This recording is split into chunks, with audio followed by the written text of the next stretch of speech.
Hey guys, here's an update on my solar. Got it mounted on the wall and got some more wiring done. I'll show you that here in a minute. This right here is my capacitor bank. Temporarily have a neutral running up to my shunt so I can run my trimetric. I have a breaker here, 100 amp, for my capacitor bank. Oh, here. This right here is for indicators. Will tell you what breakers are open and what ones are closed. This right here is my also my capacitor bank. It'll show charging and discharging. I have a desulfator, which is mounted right here, and has is also fused. Everything is fused or breakered, and do not have any solar or batteries hooked up to this just quite yet. I'm working on making the cables for the batteries right now. Let's see. This right here will be my battery bank. This right here will be the panels coming in. This one right here is the charger to the battery, or actually to the bus bar in here, and then to the battery. This is like, it's not actually called a GFCI. Here we go. Ground fault detector interrupter. It has, I've actually got room to hook up another charge controller if I want another array. Essentially, this center here is a half amp. If it detects a half an amp going to ground, it will trip and disconnect both your arrays. Load controller, which is that right here. And the only thing that I'm actually using load controller is grid tie right now. And this is my solar charge controller. They're both C60s. You can use them as a load controller, charger, diversion controller. 60 amps. This right here, breaker. I have two 12-volt cigarette lighters so you can charge your phone or run a little DC fan or something. And these are 4 quarter-inch mono jacks for my Harbor Freight lights. Let's see. This one right here will be for my LED that I'm going to have pointed here. And this is it right here. I'm still working on it. Got one of the boards mounted in there. The thing came out of an old lantern. I'll probably mount it up on that corner up there. This breaker here is for my 2 posts. I put battery posts under here. 2 positives, 2 negatives. I may wind up putting like some plexiglass on a hinge in front of it, so that way there's no accidents. But that is why I put them so far apart from each other, though. And I may put some kind of cooling fans up in here, CPU fans. I'm not sure yet.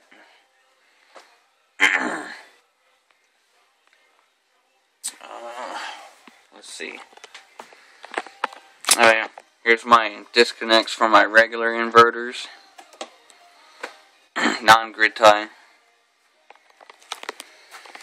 And I got a 2000, 4000.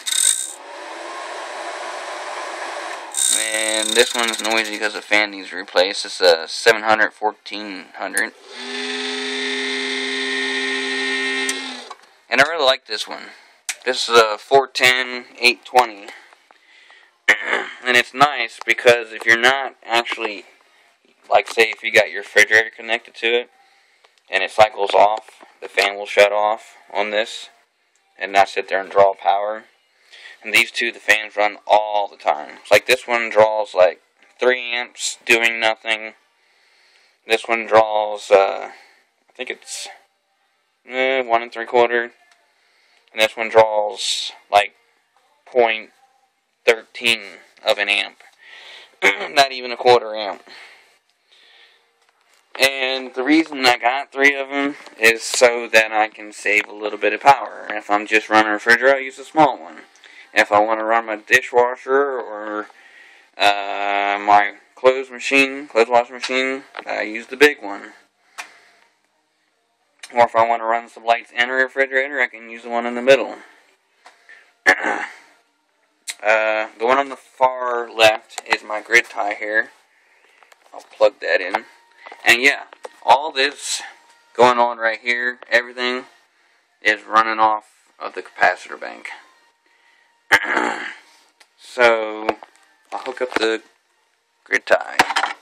See, we started out, I think it was 14.8 volts.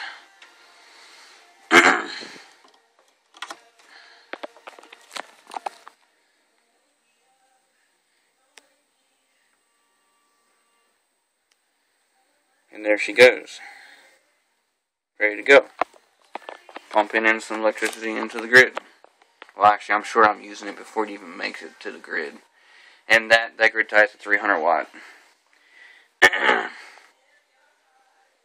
Slowly but surely, voltage is coming down.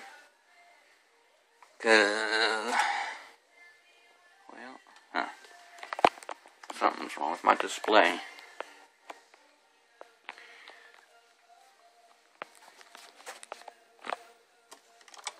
And I got this set up here. I have dedicated circuits, 20 amp, leg 2, and leg 1. So, once I get all this set up, I have it pretty well balanced, but in the wintertime I do draw a little bit more on one leg than the other sometimes, especially when I'm running that oil heater down there. So, then I would hook up my grid tie to that leg so I can try and bring that down and balance my 2 legs out. Because you pay for whatever one's drawing the most. And there's my ground wire, 6 gauge. Run it up in here. I need to put the cover back on. And then I got bare 6 gauge running down to the copper rod outside. I'm probably going to put my battery bank right here. It's just for 500 amp hour total right now. Actually, it's probably not even that anymore because I've severely wore those batteries out, experimenting and stuff over the last couple of years. Yeah, and they're hybrid batteries, starting deep out, marine RV batteries. They're not true deep cycle. Would it be nice one day to get some, but that's going to cost some dough. And in case you're wondering, just disconnect, because all 3 of these are either externally or internally fused. So if they weren't, then I wouldn't have done this. I would have used a breaker that has a disconnect rating on it, and that's what all these are. They are breakers, and they are disconnect rated. And this one here is a compact fluorescent. I haven't put these in yet, these lights, but I'll probably put that compact up here somewhere. So, power outage, no lights, but I'll have my 12 volt compact fluorescent. Alright, I'll show you inside. Oh yeah, and also, it's a fuse that protects all my LED indicators, including the light that's in here, which is kind of hard to see, but when it's dark, you can see it.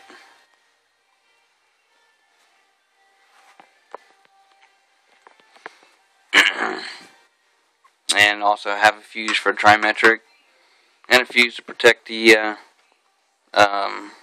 capacitor meter, amp meter. After this, I'm gonna start making some more cables for my battery.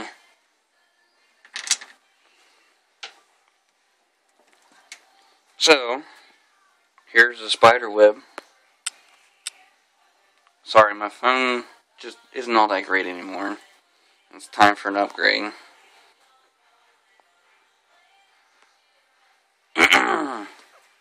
And there you can see my positive and my negative bus bars. There's 600 amps.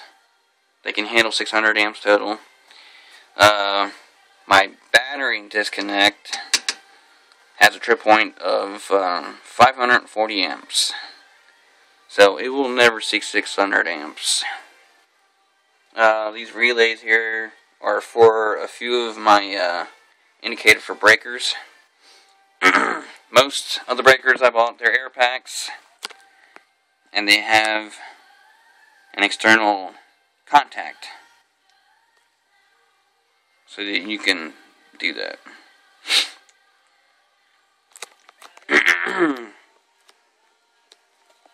And there's my ground bar. I can't remember. I think it's like 150 amp bus bar.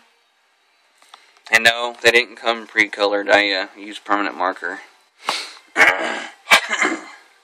Excuse me. And that right there is the capacitor shunt. And that will be my battery shunt. I think that is the same thing you got, just in case. I believe it's from the same people, but I can't remember who it is anymore now. The shunt that came with the trimetric sucks. It's small, and I'm sure it would have overheated. It only will do continuous 300 amps. I think it was... oh, how's it going? Yeah, 300 continuous with occasional peaks up to 500, or a continuous 400 amps with no peaks. So I was like, I don't think that's going to work too good. It's, yeah, and it is, I think it's exactly the same thing. You got 500 amp, 50 millivolt, but it's beefy, so you know it'll be able to disperse the heat. I don't really know if there's anything else to show, except for my shaky camera.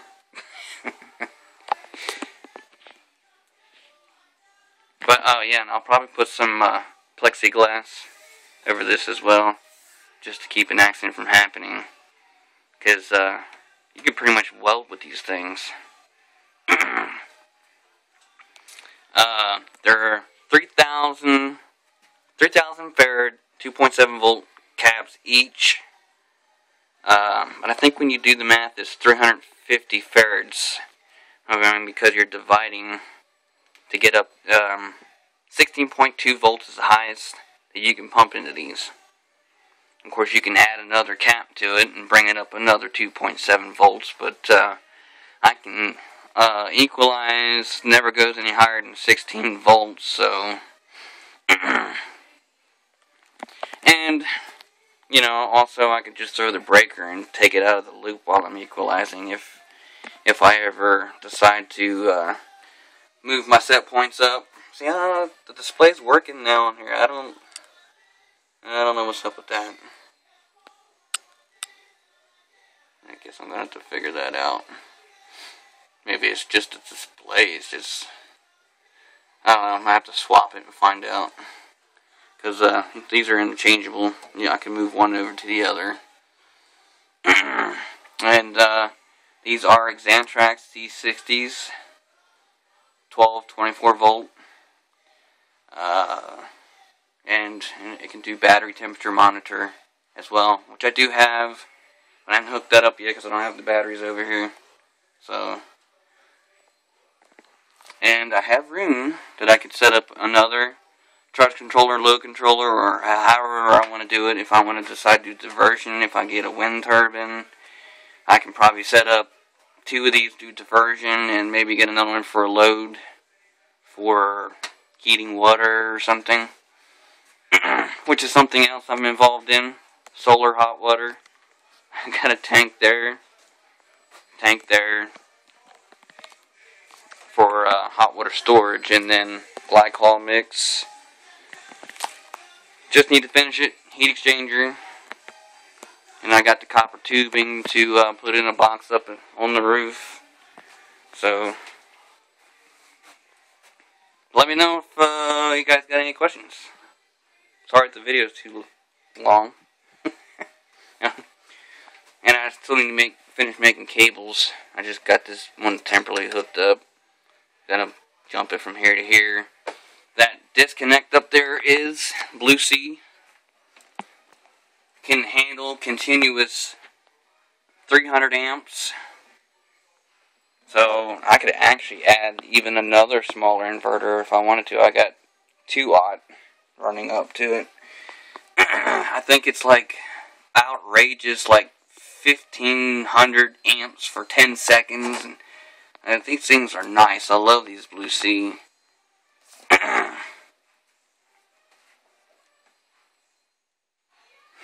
What my original plan was, I thought I was going to have to get a disconnect, a Blue Sea disconnect for every breaker I put in, until I found some that were disconnect rated. I was like, that's great, I'll be able to save so much room. But for my battery wise, I'm going to hit my negative, excuse me. And I already got my strainer in. It's actually a Romex box connector, but it works great. And I'll come up and hit that, and then I'll come off and drop down to the floor. Leave plenty left over because I plan on making a box eventually and probably having at least 10 deep cycle batteries. I don't know if I'm going to do 6 volt, to make 12, or I don't know how I'm going to do it just quite yet. But yeah, I need one big box if I do that. Because I'm not outside. I wish, I could put them outside, but, and then, let's see, I'm not sure exactly. I think what I'm going to do is I'll hit my positive here, and come up, and over, drop in, drop down. I'm probably going to have to put some kind of,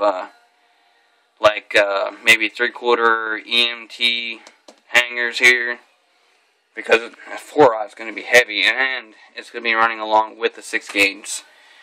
And I'll come over here and run down here and into my battery bank.